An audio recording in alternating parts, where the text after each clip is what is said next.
એક મસ્ત મજાની કુરકુરી ફ્રેન્ચ ફ્રાઈસ બનાવવા માટે આજે જો સરસ રીતે નવી રીત બતાવું છું.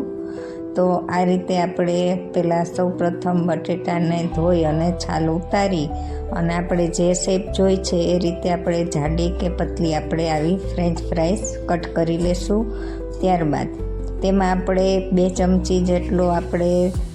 ચણાનો લોટ ઉમેરશું અને 1 ચમચી જેટલો ચોખાનો લોટ ઉમેરશું અને બધું આ રીતે સરસ મિક્સ કરી લેશું,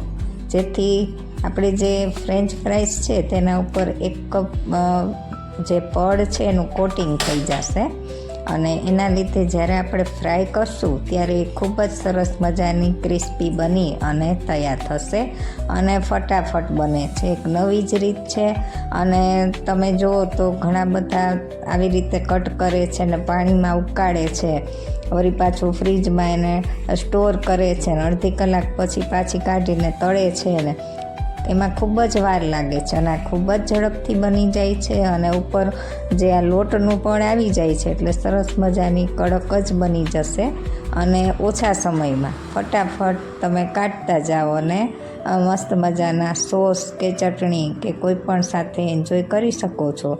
અને તળીને બહાર કાઢ્યા પછી તમે તેના ઉપર કોઈ પણ તમને ભાવતો એવો મસાલો પણ સ્પ્રિંકલ કરી શકો છો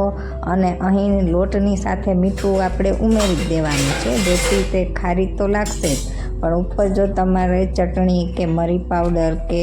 કોઈ પણ ચાટ મસાલો કે ભભરાવીને ખાવો હોય તો પણ તમે સરળતાથી ખાઈ શકો છો. તો આવો ફટાફટ બની જતી આપણી નવી જ પ્રકારની ફ્રેન્ચ ફ્રાઈસ એકવાર ચોક્કસથી ટ્રાય કરજો અને મારી રેસીપી કેવી લાગે છે લાઈક શેર ને કોમેન્ટ કરજો અને પ્રથમ વખત જો મારો વિડીયો જોતા હો તો સબસ્ક્રાઈબ પણ કરી લેજો